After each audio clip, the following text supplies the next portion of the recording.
Our scripture reading for today is taken from the book of Isaiah, chapter 9, verse 6. For a child will be born to us, a son will be given to us, and the government will rest on his shoulders. And his name will be called Wonderful Counselor, Mighty God, Eternal Father, Prince of Peace. Sa Tagalog, sapagkat isinilang ang isang sanggol na lalaki para sa atin. Ibibigay sa kanya ang pamamahala at siya'y tatawaging kahanga-hangang tagapayo, makapangyarihang Diyos, walang hanggang Ama, Prinsipe ng Kapayapaan. May the Lord add conviction upon hearing of His word. May we all be seated. Hello po, kumusta mga kapatid? Gandang umaga, first week of December, di ba? Pag pumapasok ng December, ano po yung most nasa isipan po natin? Christmas, di ba? Ano pa? Kasi nasa Manaya tayo. Bakasyon, di ba? Sa Pilipinas naman, talagang nag-enjoy sila. Lalo na nag-itay ng mga 13th month pay, di ba? So pag December talagang maraming mga nag-aspire ng mga bagay na ibibigay sa kanila ng ating Panginoon. Ika nga, yung nasa isipan natin, time of giving, di ba? A time of forgiveness ba? Or a time of loving. Ika nga, again, first week of December, malamang sa atin din ay nagbibilang na kung ilang araw pa ba, di ba? Bago mag-25. At sa panahon na ito, kung minsan nangyayari yung mga reunion, di ba? Kasi uwi ka sa bansang Pilipinas, gusto mong ma-meet yung mga kaibigan, mahal sa buhay. Kaya, kakaroon ng reunion. At syempre, kung may reunion, may mga regalo. At sa mga season na pagkakataon na ito, andin din yung paghahanda natin kung ano yung mga pagkain natin, di ba? Ngayon pa lang, di ba, iniisip na natin, ano kaya handa sa 25? Ano po bang naisip po natin? Bola-bola po ba? Kasi namisan natin ng bola-bola. Kasi walang bola-bola dito. Hamon, di ba wala ba? So, madalas, iniisip natin sa ganitong season, yung nga napanggit po kanina. Pero sa pagkakataon din, marami rin mga tao na nag-iisip, kumusta kaya aking Pasko?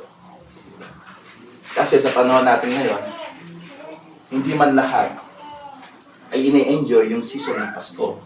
Lalo na sa mga nagdaang panahon, linggo, na nagdaan sa kanilang mga buhay. So isipin niyo nga po ba sa pagkakataon na ito, naisip pa po ba ang tao na ine-enjoy pa rin ang Pasko? Sa panahon natin ngayon, di ba? Ngayon, parang nawawala rin saysay ng Pasko.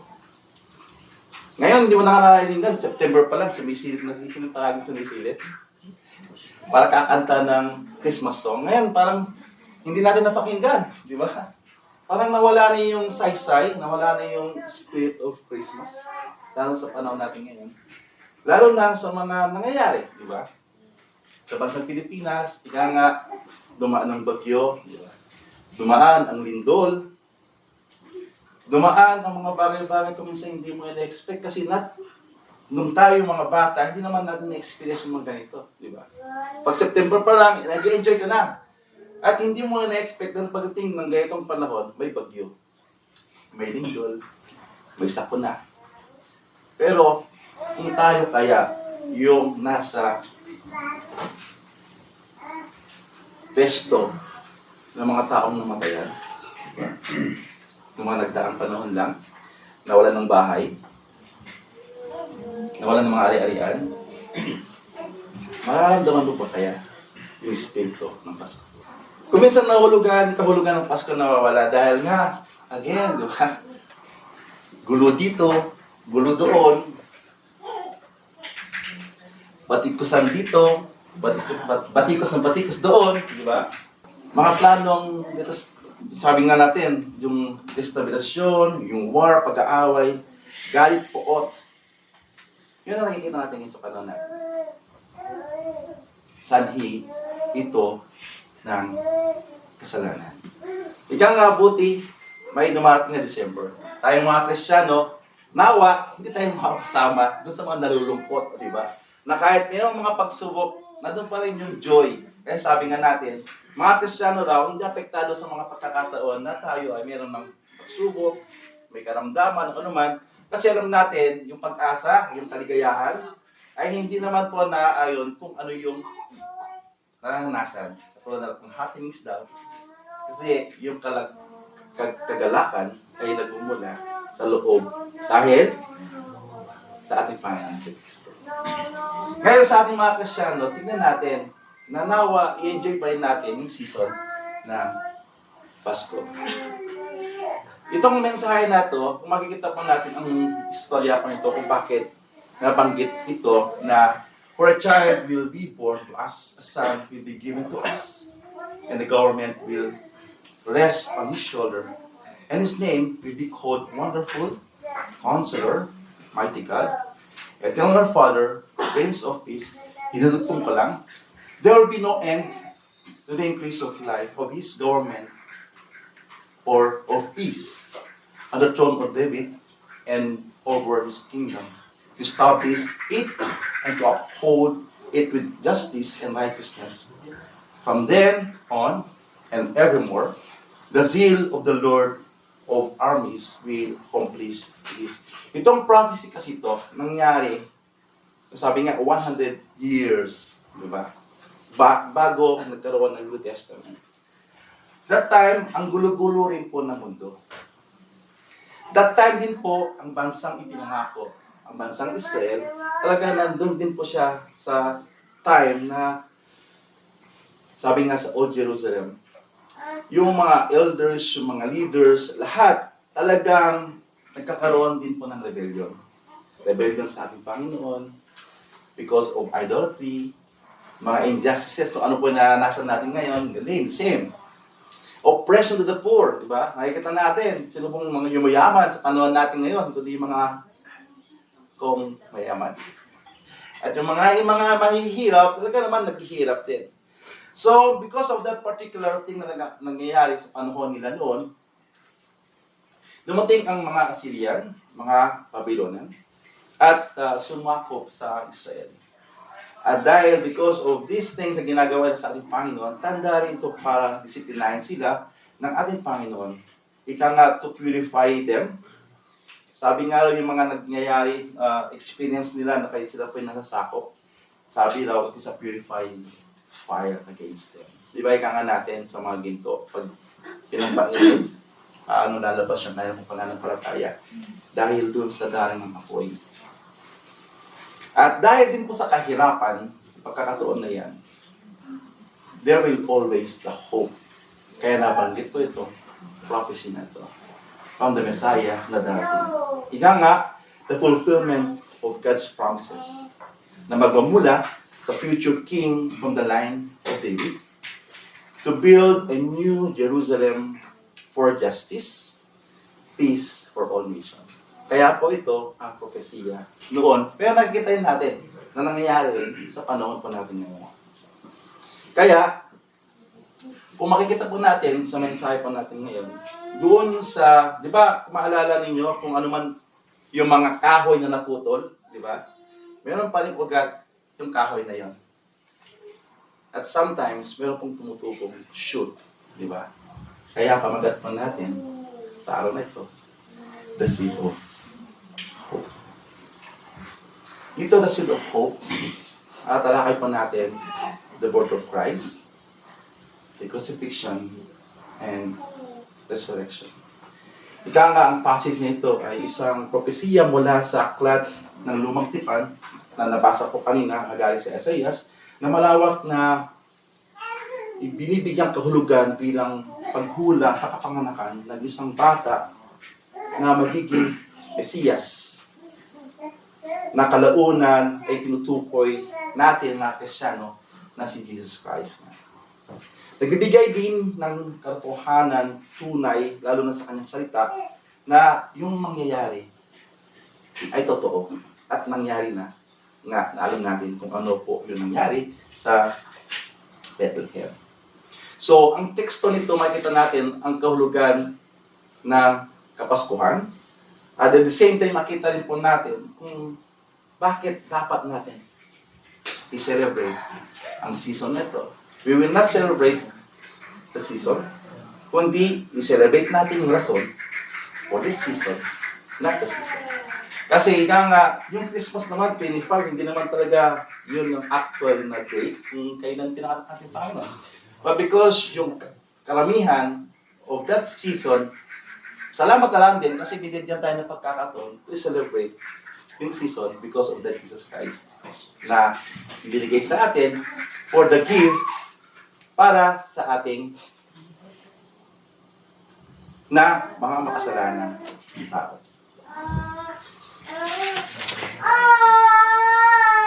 Ika nga, for us, a child is born, to us, a son is given. Dito po i-emphasize ng ating Panginoon, symbolizes that both human birth of Jesus and His divine origin as the Son of God sent us gift for humanity. Bakit kailangan natin ng gift? Ano bang mayroon sa humanity? Diba? Corruption, darkness, full of sin. So kung gano'n ang sitwasyon natin sa mundo, anong kailangan natin? Definitely, kailangan natin ng light. Kailangan natin ng peace. Lalo-lalo na, hope. Diba? Kasi akala natin wala nang pag-asa eh. Lalo na yung nangyayari ngayon sa panahon natin ngayon. Wala talaga pag-asa ang ating bayan. Sobra ng kaguluhan. At yun ang palagi natin nakikita sa screen natin, pas mo ng internet, yun pa yun sa cellphone, yun pa yung mga batikusan. Sabi ko, saan na yung spirit ng Christmas? Parang nawala. Pero tayo mga Kristiyano, ibalik natin yung spirit na yan. Kasi kailangan natin gawin, kasi yun po yung dapat natin gawin. Na alalahanin kung ano yung ginawa ng ating Panginoon sa atin bilang mga Kristiyano. So, the theme of this season, ika nga, yung God's love and salvation. Naparito siya because of that thing. At nung namatay siya, nag-iwan siya, di ba, ng kanyang espiritu na kasama natin. God is with us. And that's the name of Emmanuel. At hindi po natatapos po dyan. God's always with us, inside us. Kaya nga ang Panginoon always never leave us or forsake us. Kaya mga kapatid, sa mga pagkakataon na tayo po ay parang nawawala ng pag-asa, isipin mo lang po yung pagkakataon na namatay ang ating Panginoon sa inyo. Nagbigay ng pag-asa. Jesus' birth is seen, sabi nga, as the first step in God's plan to serve or to save people from sin and offering them a path to have eternal life through faith in Him. Kaya nga, yung paborito nating Bible verse, ano po yun? John 3:16. Hindi po nawawala ito eh. For God so loved the world that He gave His only begotten Son, that whoever believes in Him should not perish and have eternal life. For God did not send His Son into the world to condemn the world, but in order that the world might be saved through Him. Every Christmas season, hindi po nawawala itong mensahe na to. Even yung nabasa kanina, ulit-ulit na lang yun ang scripture. Pero bigyan natin ng konting spicy nga. Ano ba yung mga makukuha po natin dun sa mensahe na ito? Kasi kanya-kanyang conviction, kanya-kanyang message ng Lord ang gustong ibabahagi sa buhay po natin. Para mas lalo natin makita ano yung ibang katotohanan patungkol sa mga bagay nito sa ating mga buhay. Bilang mga Kristiyano na patuloy na lumalakad ayon doon sa kagustuhan ng ating Panginoon. Ika nga sa aking pag-uusap kanina. Habang sumusunod tayo sa ating Panginoon, always there will always a pain. Bata ka ngayon, di ba? Nagagawa mo lahat ng gusto mo.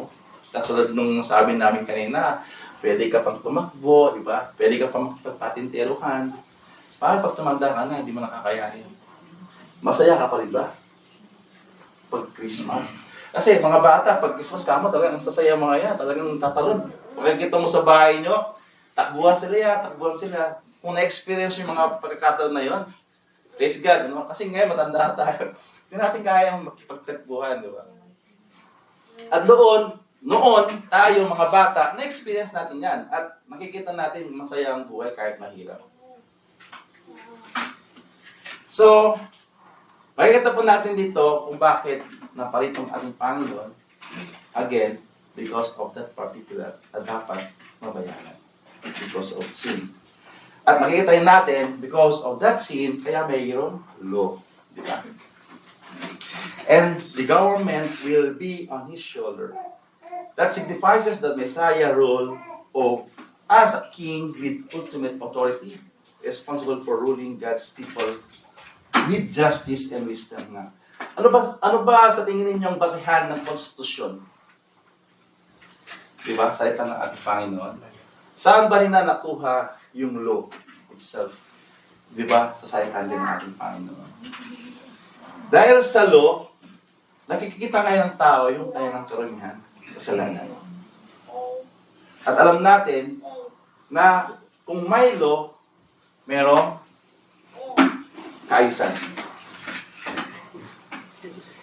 At dahil sa law ng ating Panginoon, yes, akala natin wala na yung paggalaw, wala na yung paglilid, paggabay ng Lord sa bawat buhay natin o sa gobyerno na to. Mayroon at mayroon pa rin. Kasi yung Constitution itself, yung law na ginagamit ng tao, ay naka-align pa rin po doon sa law ng ating Panginoon. Magsabi po kayo ng law na hindi yung law na lang doon ay yung mga ginawa ng tao na alam natin na nabablaspheme yung pangalan ng Lord because of that particular law na hanggang ngayon maraming mga country na ayaw nang ipasarin kasi alam nila na hindi nakakabuti sa tao. Yan na po yung law ng tao na ginagawa. Pero pag sa original law ng Lord, pure, lahat yon ay para sa ating Panginoon. But because of pride, di ba? May salisayan ng law, constitution na naaprubahan. At nakikita natin yung iba doon is against doon sa will ng ating Panginoon. But still, yung kapangyarihan ng ating Panginoon ay nanatili, siya pa rin ang namamuna sa bawat country na kung saan inaprubahan yung abortion, inaprubahan yung divorce, di ba? Inaprubahan yung same-sex and everything. Makikita natin kung gaano kabait ang Panginoon sa mga mababait na leaders, mababait na hari, mababait na anak ng Lord. Di ba tayo rin nakaka-experience yung provision kung mabait tayong sumunod sa ating Panginoon, di ba nandun din yung kanyang pagpapala doon sa mga taong sumusunod. Amen po ba? Experience ba natin yung pagpapala ng birth? Kasi, kung hindi, baka hindi ako sumusunod, di ba? Hindi naman ganun. Pero most of the time, kung bakit ang Pilipinas, ang gulo-gulo, mundo, ang gulo-gulo, dahil doon sa pagkakataon na hindi tayo sumusunod doon sa advice, ika nga, labas natin that yung name ng ating Panginoon as a wonderful counselor. Na dapat siya nagbibigay ng advices sa bawat buhay po natin. Ika nga, a good counselor, it provides a good guidance, sabi nga, it offers a good hope, and yung nagpo-provide siya ng something na ikabubuti mo at ikabubuti ng lahat. Lalong-lalo na for the righteousness ng ating Panginoon. Sa panahon natin ngayon, saan pa nakatuon? Di ba? Yung isipan ng tao sa counseling po ng Panginoon o counseling ng tao.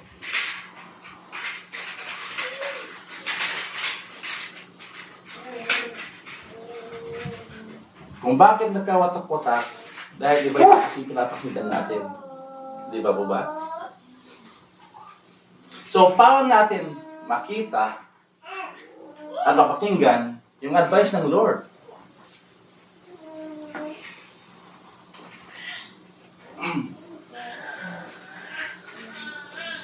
Dito makikita natin siyempre, yung mga advices ng Lord, diba, yung sinasabi sa atin, at patatagpuan pa natin yan sa kanyang salita. Ika nga sa John 1:1, in the beginning was the Word, and the Word was with God, and the Word was God. He was in the beginning with God. Sabi ito, all things were made through Him, and without Him was not anything made what was made. In Him was life, and the life was the light of men. The light shined in darkness, and the darkness has not overcome it. Bakit ko pa nasabi ito? Kasi, kung minsan, hindi tayo lumalapit sa ilaw para mag-ask, mag-advise. Diba? Paano natin sabihin? Diba? Kailan pa ba tayo nanalangin? Gusto natin ng advice para maramdaman natin yung wonderful, ikamaklamangha, diba? Na gawa ng ating Panginoon sa ating mga buhay. Kung in the first place, hindi naman tayo magkikiusap sa Kanya. Pag nagipag-counsel po ba tayo sa mga mag-asawa, lumalapit po ba tayo sa counselor? Di ba lumalapit tayo? Hindi naman yung counselor lalapit sa'yo eh, para i-advise ka. Di ba? Tayo yung lalapit para makita at makita natin kung okay na ba tayo doon sa pag-asawa. Ang tanong, nahihirapan mo ba tayo? So, magpa-counsel tayo sa ating Panginoon. Paano? Kuya, di ba? Lumapit tayo through prayers. Kasi pag hindi tayo nanalangin, paano kung makakounsel? Alam ng Lord ang puso mo, pero pag hindi tayo nagsasalita, may tulong bang darating?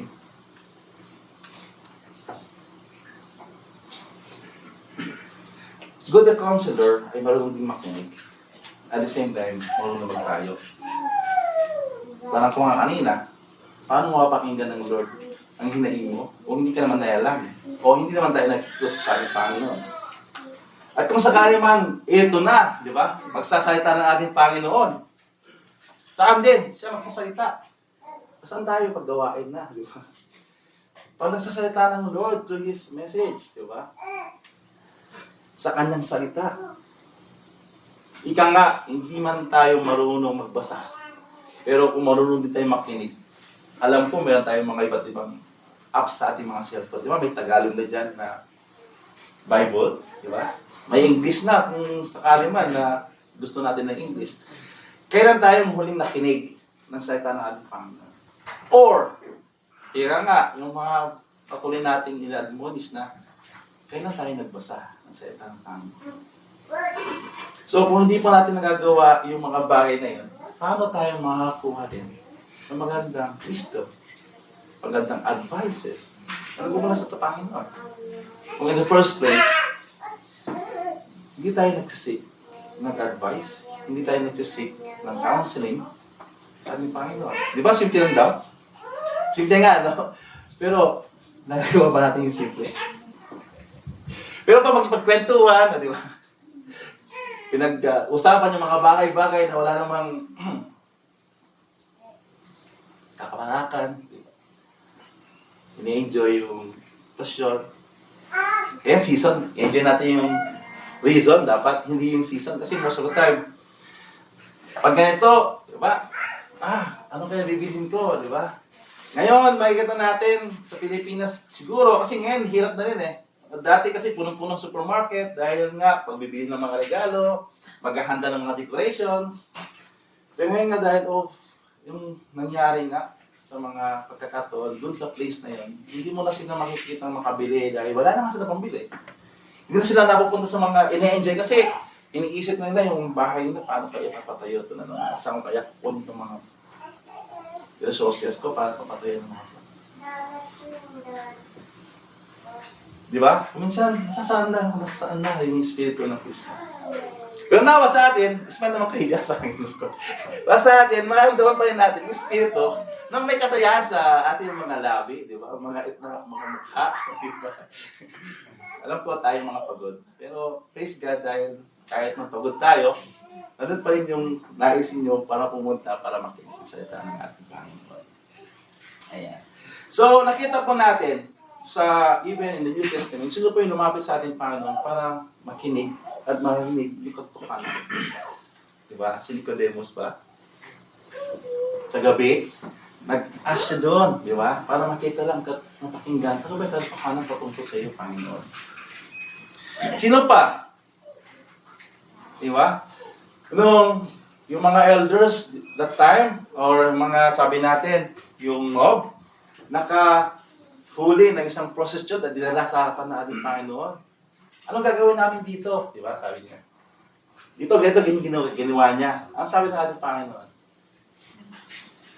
Kumuha, bumato, kung sino man ang walang pagkakasala, bumoto ng mauna.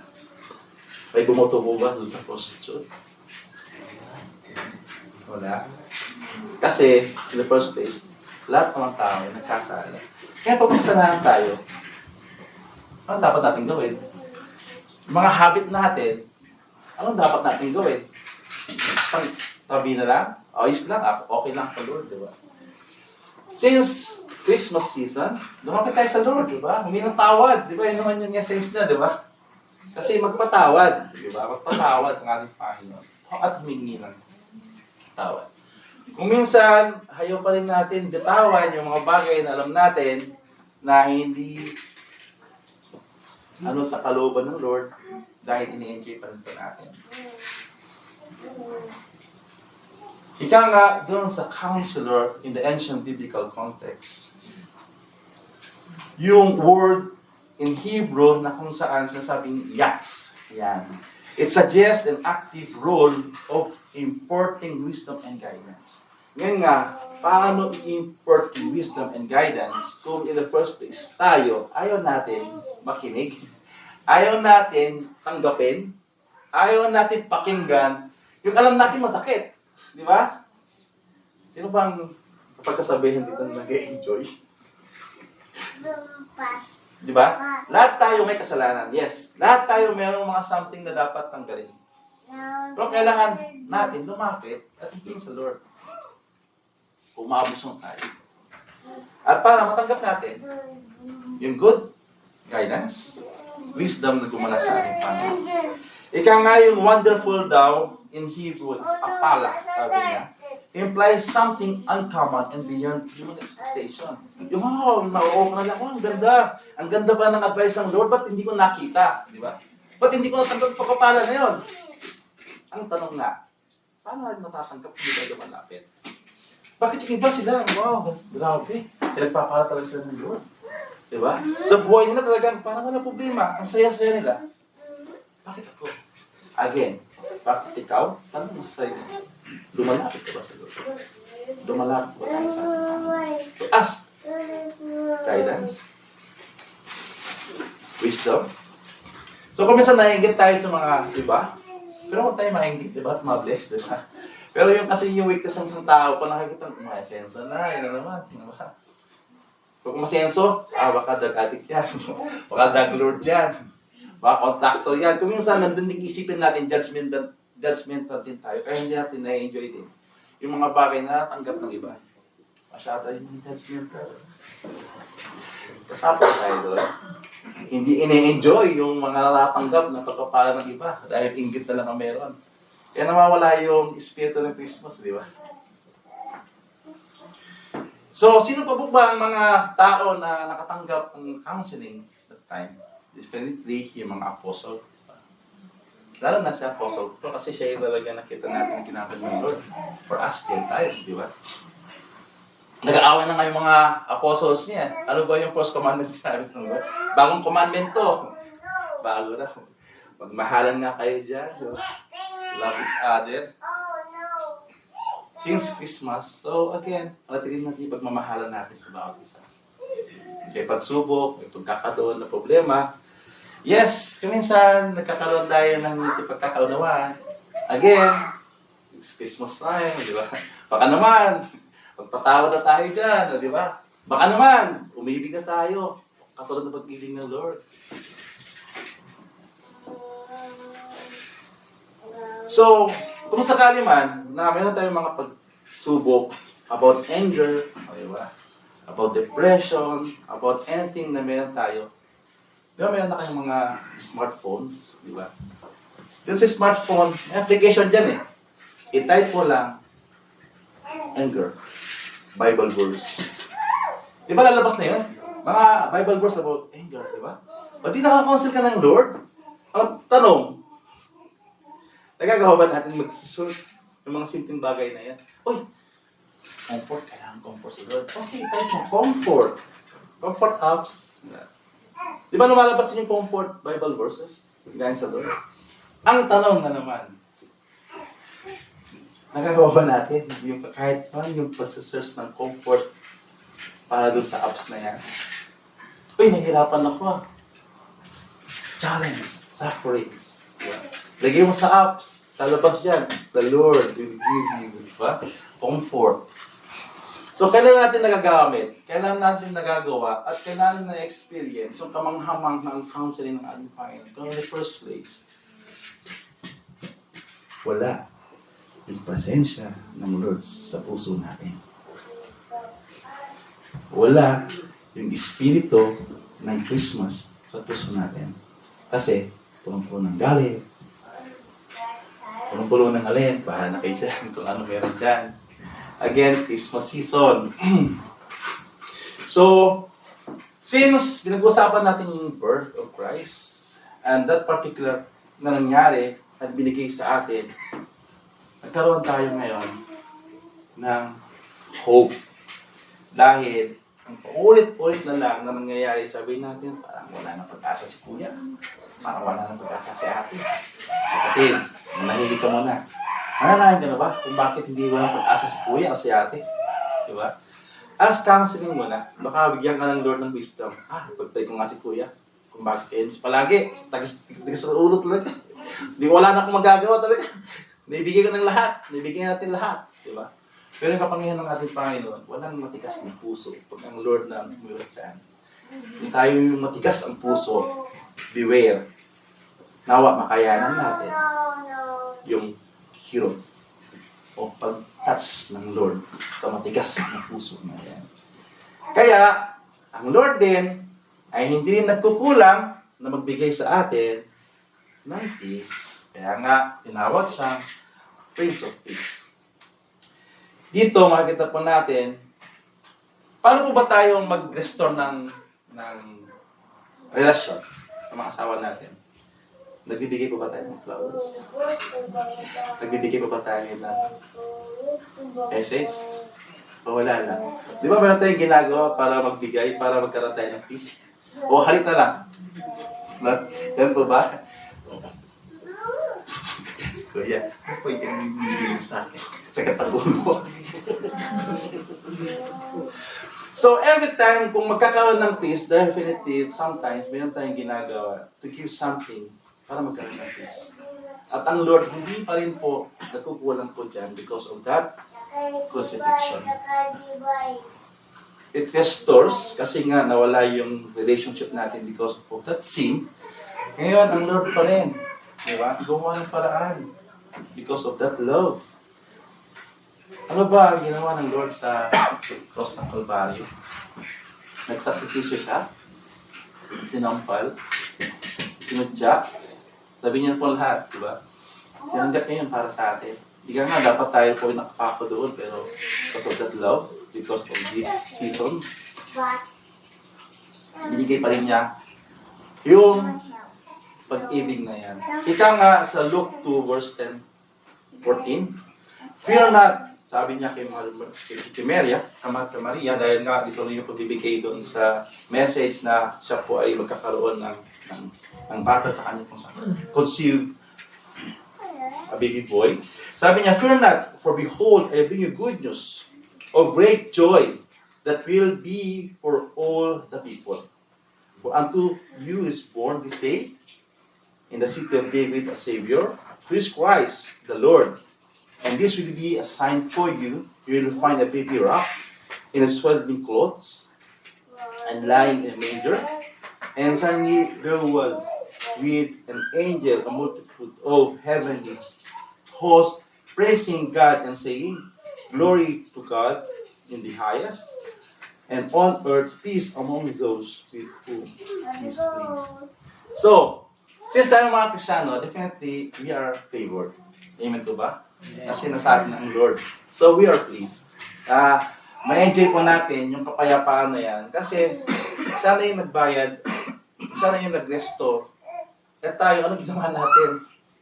Wala. Tanggapin lang natin ng Diyos bilang Diyos na kapagligtas natin.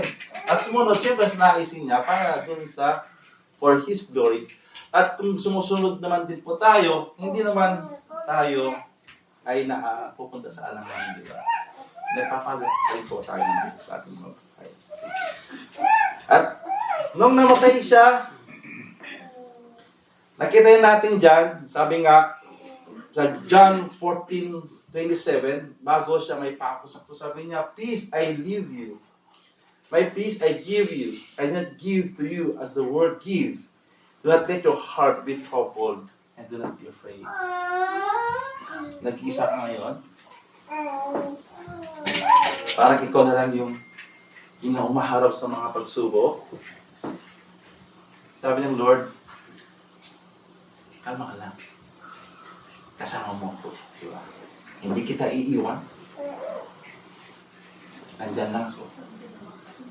Pero, again, dapat nandun yung responsibilidad natin na lumapit, humingi, manalangin sa ating Panginoon. Ikanin niya sa 2 Thessalonians 3:16, "Now may the Lord of peace himself give you peace at all times, and every way the Lord be with you." Dito makikita natin, ika ko nga kanina, it signifies that the Messiah is ultimate purpose in bringing peace to the world. Ika nga yung both reconciling humanity with God and by ending conflict to His final reign. Bringing true and lasting peace to humanity by reconciling people with God. Kasi, yun lang naman ang kailangan natin para ma-reconcile tayo, di ba? Yung pagtanggap natin at ginawa ng ating Panginoon na kung saan siya na yung naging offer para magkaroon tayo ng peace between God and us. Kasi because of that sin.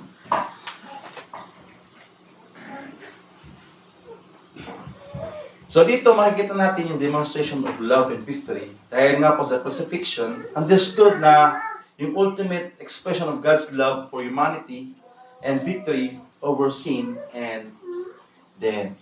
Ayan. Diba? Dapat yun makikita natin palagi. Pag every time in our life, hindi lang sa season na ito. Pero since nabigyan tayo ng pagkakataon to express, to enjoy yung season dahil may season binigay, why not? Pag ina-enjoy natin, dapat ito nasa isipan natin. Dumating ang ating Panginoon dahil sa regalo. Salamat. Diba? Kasi giving of gifts ngayon daw eh. Diba? Kasi December. Next is that mighty God, eternal Father. Ayan. Dito makikita natin, paano naging eternal Father? Paano naging mighty God and Lord? Sabi sa Hebrew 1:3, He is the radiance of the glory of God and the exact imprint of His nature. And He upholds the universe by the word of His power. After making purification for sins, He sat down at the right hand of the Majesty on high.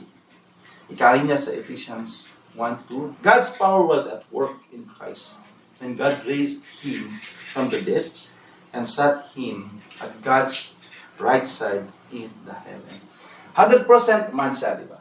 Kasi nakita natin kung paano siya nagutom, kung paano siya umiyak, di ba? At naging tao siya katulad natin. Kaya nga, Jesus Christ nga yan. Kaya nga siya pinanganak, di ba?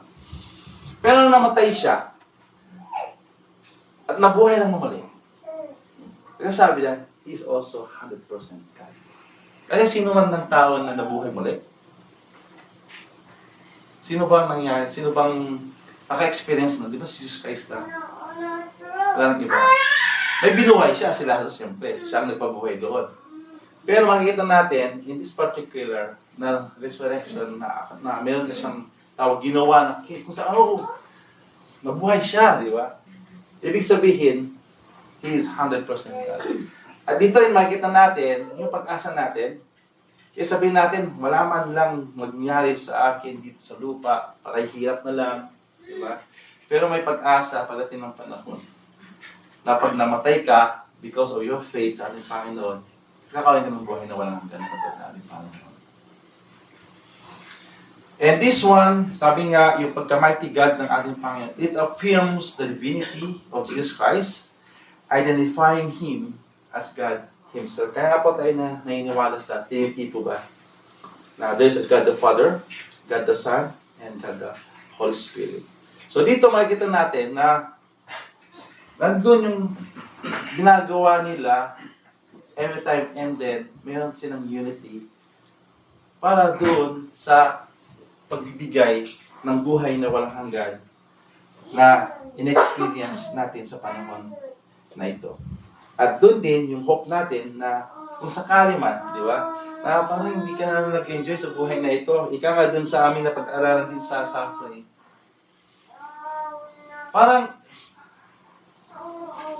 kawang-kawawa ka. No? Yung mahirap ka na, tapos namatay ka pa na walang Lord sa buhay mo, saan ka pupulutin? Kawang-kawawa, di ba? Ang kagandahan doon, sabi nga doon sa labas, fortunate daw yung mga tao na mahirap siya ngayon, at least namatay siya, na pagting niya, mayroong pagtitiwala sa Lord. At nabuhay siya na walang hanggan kasama ng Panginoon. Di ba?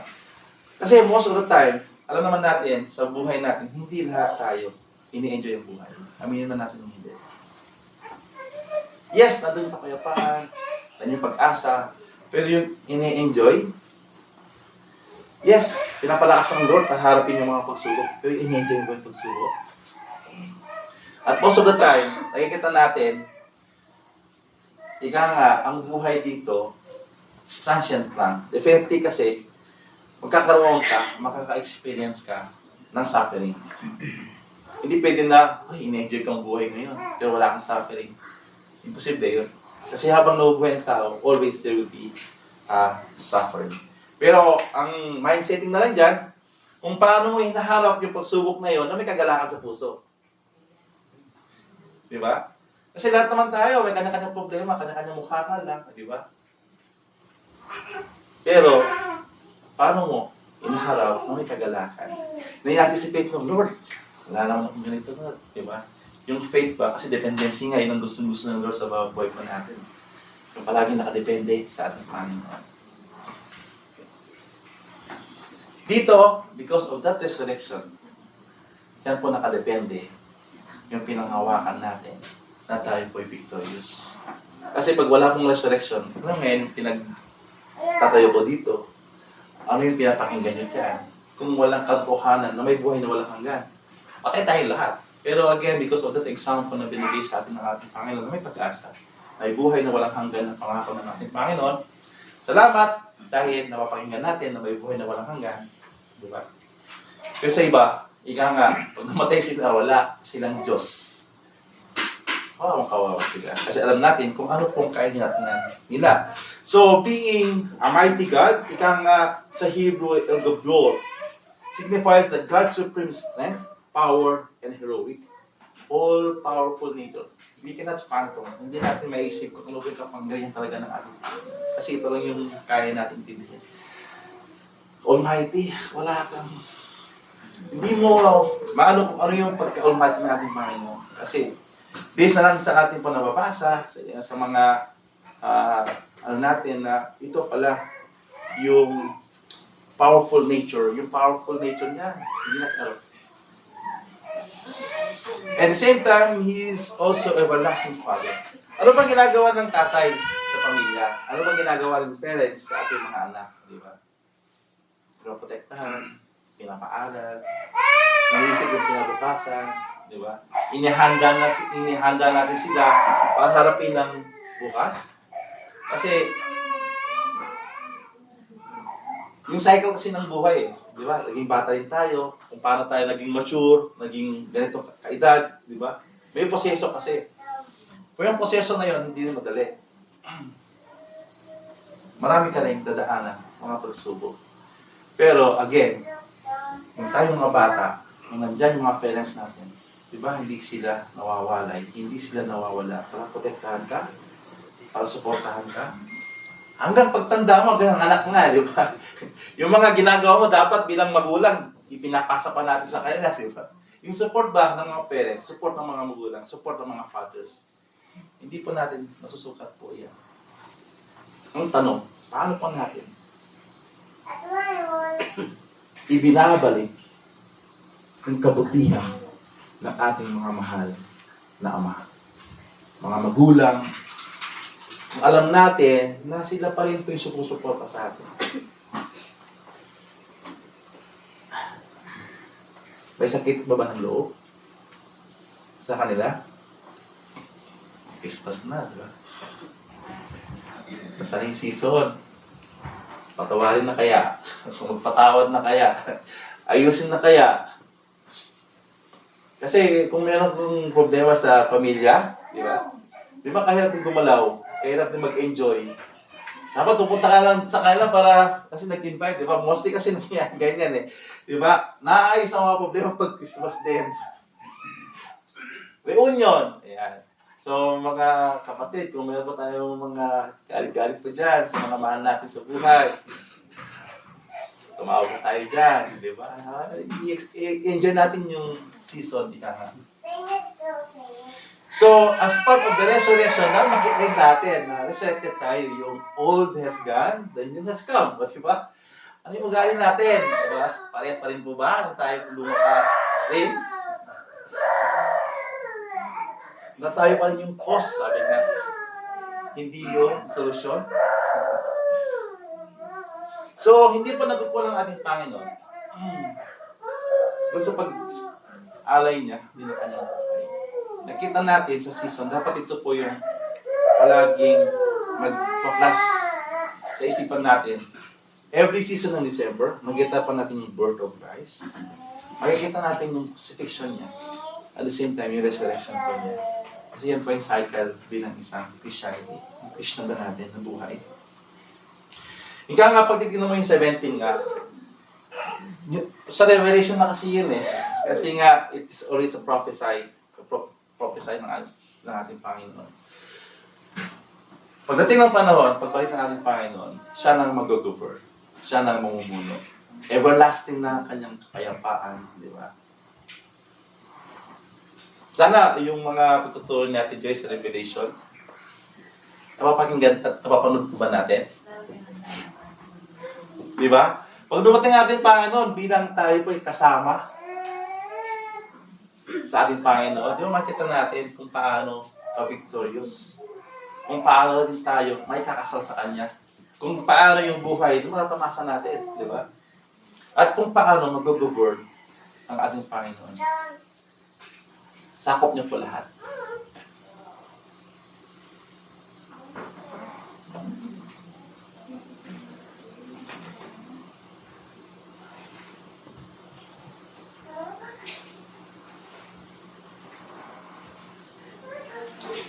Sabi dito, nabanggit din sa Matthew 28, babasahin ko lang ulit, alam na pa natin ito. Jesus came and said to them, all authority in heaven and on earth has been given to me. Ito yung commission natin, sabi niya, go therefore and make disciples of all nations, baptizing them in the name of the Father, of the Son, and the Holy Spirit, teaching them to observe all that I have commanded you. And behold, sabi niya, I am with you always to the end of the age. So, hanggang saan, hanggang kailan? Hindi wala tayo ligtas doon sa presensya ng ating Panginoon. Ikaw pa sa Philippians 2:9-11, sabi niya, therefore, God has highly exalted Him and bestowed on Him the name that is above every name, so that at the name of Jesus, every knee should bow in heaven and on earth and under the earth, and even tongue confess that Jesus Christ is Lord, to the glory of God the Father. So, bakit po natin isi-celebrate dapat ang Christmas? O ika nga yung season? Because of God's love. Because God is always with us. God is in us. And we know that God will never, never forsake us. Ika nga, because nawi-witness na po natin in our life, through His birth, crucifixion, and resurrection, that He is always a wonderful counselor, a mighty God, eternal Father, and the Prince of Peace. So mga kapatid, enjoy po natin yung season, no? Huwag po tayo malungkot. Alam natin marami problema. Marami talagang problema. Hindi nawawala po yan. Pero isipin natin na yung ina-enjoy po natin, sineselebrate po natin, ay yung Diyos talaga na alam natin na walang kapintas-pintas, di ba? Walang kakulang-kulang. So, enjoy natin yung spirit of Christmas ba? Ika nga, natin enjoy. Kung marami pang mga puso natin, no, medyo meron pang mga bagay dyan na kailangan natin ibigay sa ating Panginoon because this counseling sa Lord through the words na aking po nabanggit kanina. Ngayon, titignan natin itong picture na to. Ayan. Ito yung sinasabi natin. Ika nga, dun sa propesya ni Isaiah rin, will state a shoot will come up from the stump of Jesse. From his shoot, a branch will bear fruit. Ito po yun. At alam niyo kung sino po yan? Sinasabi niya. It's again, Jesus Christ. Sa doon sa Romans 15:12, ito kasi yung pinaka-hope natin eh. Kaya wag po tayo talagang mawala ng pag-asa sa buhay po natin. And again, sabi niya, Isaiah says, the root of Jesse will spring up, one who will rise and rule over the nations. In him, the Gentile will. Diba? Even though pinag-usapan natin Israel kanina, pero kasama pa rin tayo because we are Gentiles. Kasama tayo dun sa pinakakuan din ng pag-asa na bumuna sa ating Panginoon. Ngayon, ang challenge. As Christians, alam ko yung message na to nawa, it inspires us to love, to hope, to peace. At the same time, hindi na tayo mag-hope. Diba? Kailangan may ipakita rin natin yung service and forgiveness that encourages us to reflect on God's gift. Siyempre, kung nag-reflect ka dun sa kabutihan ng Panginoon, anong dapat natin gawin? Siyempre, we should to worship Him and show love to others also. Especially, kung may nangangailangan, di ba? Those need as a way of living out their faith. Mga kapatid, salamat po sa pakikinig. Nawa mayroon po tayo natutunan. At di po tayo makalimot doon sa regalo na ibinigay sa atin ng ating Panginoon. Lalong-lalo na sa panahon na ito dahil ito lang po yung panahon para it will remind us again kung ano po yung ginawa ng ating Panginoon sa buhay po natin.